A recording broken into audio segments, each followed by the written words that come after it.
बिस्मिल्लाहिर्रहमानिर्रहीम। अस्सलाम वालेकुम। आप देख रहे हैं ओपन टॉक विद ज़ीशान नूर। नाजरीन, आपको याद होगा कि इलेक्शन से 8 दिन कबल इमरान खान को 3 मुख्तलिफ केसेस के अंदर सजा सुनाई गई। उनमें एक जो है वो अलकादा ट्रस्ट केस था, दूसरा इद्दत में निकाह का केस था, और तीसरा जो सबसे इंपॉर्टेंट केस था वो था साइफर केस। आपको याद होगा कि साइफर केस के अंदर रात के 12 बजे भी अदालत लगाई गई, रात के 9 बजे भी ट्रायल किया गया, और इमरान खान के वकला की गैर मौजूदगी के अंदर भी जज साहब ने अदालत लगाई और मुख्तलिफ जो गवाहान थे उनके बयान कलमबंद किए।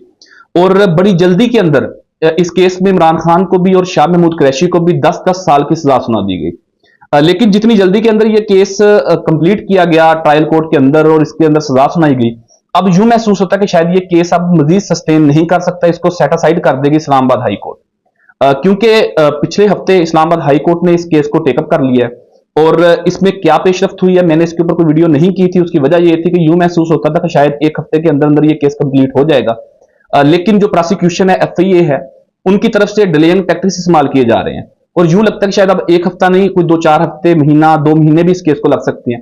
इस वजह से मैंने ये सोचा कि अब तक की जो पेशरफ्त हुई है इस्लामाबाद हाई कोर्ट के अंदर, उसमें क्या क्या बड़ी चीजें हुई हैं वो आपके सामने रखने की कोशिश करता हूं। इस्लामाबाद हाई कोर्ट में जो केस टेकअप किया गया नाज़रीन, उसको डिस्कस करने से पहले थोड़ा सा आपको जाना पड़ेगा उन दिनों के अंदर जहां पर ट्रायल कोर्ट के अंदर ये केस चल रहा था, जब जेल के अंदर अदालत लगाई जाती थी और वहां पर रात के 12-12 बजे भी जज साहब बैठते थे और इमरान खान का केस सुना करते थे। नाज़रीन, आपको याद होगा कि जब 2 दफा इस्लामाबाद हाई कोर्ट ने इस जो ट्रायल था इसको उन्होंने सेटिसाइड करके दोबारा रीट्रायल का ऑर्डर किया था, और जो लास्ट उन्होंने ऑर्डर किया था वो 12 जनवरी को उन्होंने ऑर्डर किया था कि इसका दोबारा रीट्रायल किया जाए। इसके अंदर सुकून है और पाकिस्तान तहरीक इंसाफ के जो वकला हैं, जो डिफेंस काउंसिल हैं इमरान खान के, उन्हें पूरा मौका नहीं दिया जा रहा। और फिर जो फाइनल इसका राउंड शुरू हुआ था वो 12 जनवरी को हुआ था, महज इलेक्शन से कोई 26 दिन पहले। 12 जनवरी को दोबारा इस केस का ट्रायल शुरू हुआ और बड़े मुख्तर टाइम के अंदर 18 दिन के अंदर ही इस केस का मुकम्मल करके 30 जनवरी को इस केस की सजा सुना दी गई थी। और उस सजा के तहत इमरान खान को भी और शाह महमूद कुरैशी को भी 10-10 साल की सजा सुनाई गई थी।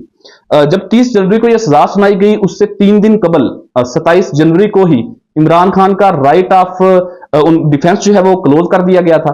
उनका जो डिफेंस काउंसिल था उन्हें पेश नहीं होने दिया गया था और प्रोसिक्यूशन वाली साइड से एक वकील को, सरकारी वकील को, इमरान खान का डिफेंस काउंसिल मुकर्रर करके इस केस को निपटा दिया गया था।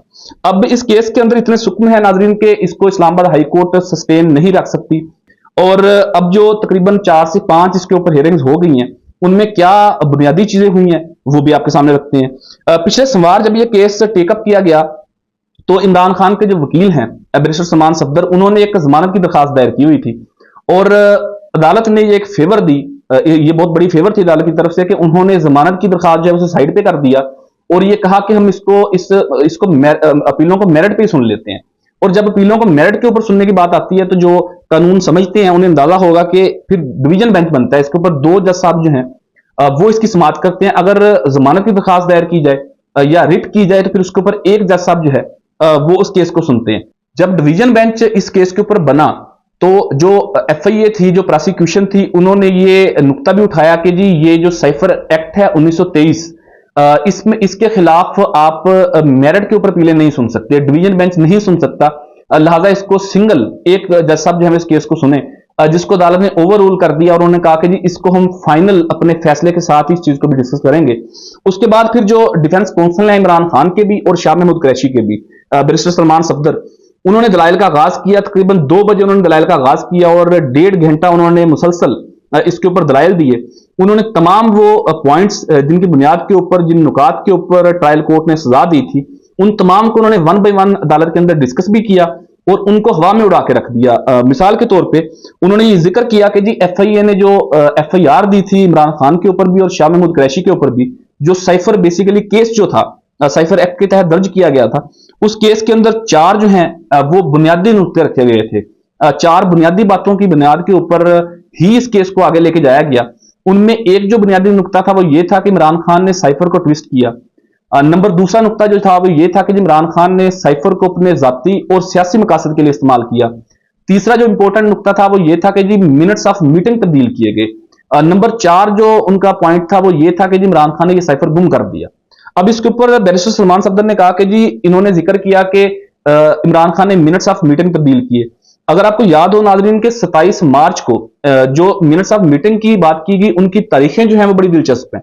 इमरान खान ने 27 मार्च को जलसा किया था परेड ग्राउंड के अंदर, जहां पर पहली दफा उन्होंने वो साइफर लहराया था और वहां को दिखाया था कि ये वो खत है जो बाहर से आया और इसकी वजह से ही अदम इत्मीनाद पेश की जा रही है और मेरी हुकूमत को डिस्टेबल करने की कोशिश की जा रही है। लेकिन जो मिनट्स ऑफ मीटिंग की बात की जाती है वो 28 मार्च को वो मीटिंग हुई थी, जिसकी ऑडियो भी मंजर आम के ऊपर आई थी और आप तमाम लोगों ने वो सुनी भी थी।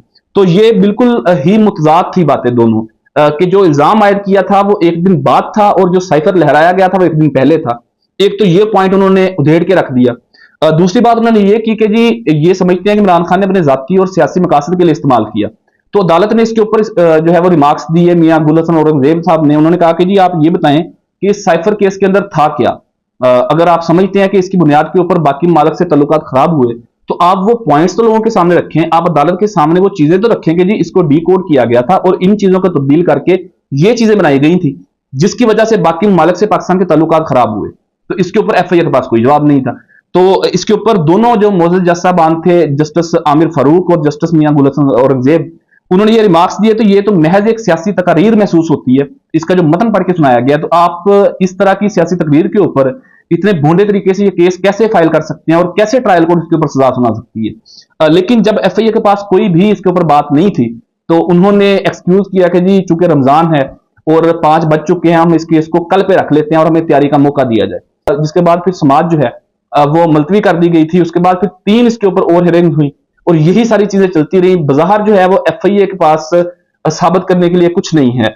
और बैरिस्टर सलमान सफदर जो हैं डिफेंस काउंसिल है इमरान खान के और शाह महमूद कुरैशी के, उन्होंने इस केस को उधेड़ के रख दिया है और यूं महसूस होता है कि शायद आने वाले चंद दिनों के अंदर इस्लामाबाद हाई कोर्ट से इमरान खान को एक बड़ा रिलीफ मिल सकता है, उनकी जमानत भी हो सकती है। लेकिन जो कानूनी माहिरीन हैं वो इस केस को लेके वो 3 बातें करते हैं कि 3 मुमकिनात में से एक मुमकिन बात जो है वो भी हो सकती है। उसके बारे में भी आपको बताते हैं। उनमें जो 3 ऑप्शन हो सकते हैं जिनके ऊपर इस्लामाबाद हाई कोर्ट फैसला दे सकती है, उनमें एक तो यह है कि इस्लामाबाद हाई कोर्ट दोबारा ये ट्रायल जो है, ये सजा जो है इसको सस्पेंड करके दोबारा रीट्रायल का हुक्म दे सकती है। जैसे 2 दफा उन्होंने पहले भी रीट्रायल का हुक्म दिया था, तो अब दोबारा भी इस्लामाबाद हाई कोर्ट जो है वो इसको रीट्रायल का हुक्म दे सकती है और कह सकती है कि दोबारा ट्रायल कोर्ट इसको देखे और इमरान खान के वकला को भी पूरा डिफेंस का मौका दिया जाए और प्रॉपर इसका ट्रायल करने के बाद ही इस केस को निपटाया जाए। एक तो ये ऑप्शन हो सकता है। दूसरा ऑप्शन जो है वो ये हो सकता है कि जी जो इस्लामाबाद हाई कोर्ट है वो खुद ही इस केस को देखते हुए भी कोई ऑर्डर जारी कर सकती है। वो ये कह सकती है कि जी 10 साल की सजा नहीं बनती थी, इसमें 6 साल की बनती थी, 4 साल की बनती थी, 2 साल की बनती थी। इस्लामाबाद हाई कोर्ट भी सजा को कम करके भी सजा को सस्टेन कर सकती है। जो तीसरा इंपॉर्टेंट मुमकिनात में से एक मुमकिन है वो ये है कि इस्लामाबाद हाई कोर्ट इमरान खान को बेल भी दे सकती है। और इसका हल क्या निकलेगा, उम्मीद तो है कि इसी हफ्ते के अंदर अंदर ही ये केस अपने मंतकी इंजाम तक पहुंच जाएगा। इसके लिए भी कुछ दिन का इंतजार करना पड़ेगा। आज तक की जो हियरिंग थी उसमें तो यही सारी चीजें डिस्कस हुई थी। अब कल भी इसकी हियरिंग है और उम्मीद है कि इसी हफ्ते के अंदर अंदर ये केस वाइंड अप हो जाएगा और जब इसका मुकम्मल फैसला आएगा और क्या सूरत बनती है वो भी आप तमाम लोगों के सामने रखेंगे। अब तक की जो तमाम पेशरफ्त इस्लामाबाद हाई कोर्ट की वो यही थी जो मैंने आपके सामने मुख्तसर रखने की कोशिश की है। जो ही इसके ऊपर कोई पेशरफ्त होगी, कोई अपडेट आएगी, वो लेके आपकी खिदमत में हाजिर हूंगा। अपना बहुत सारा ख्याल रखिएगा। अपने मेजबान ज़ीशान नूर की इजाजत दीजिए। अल्लाह।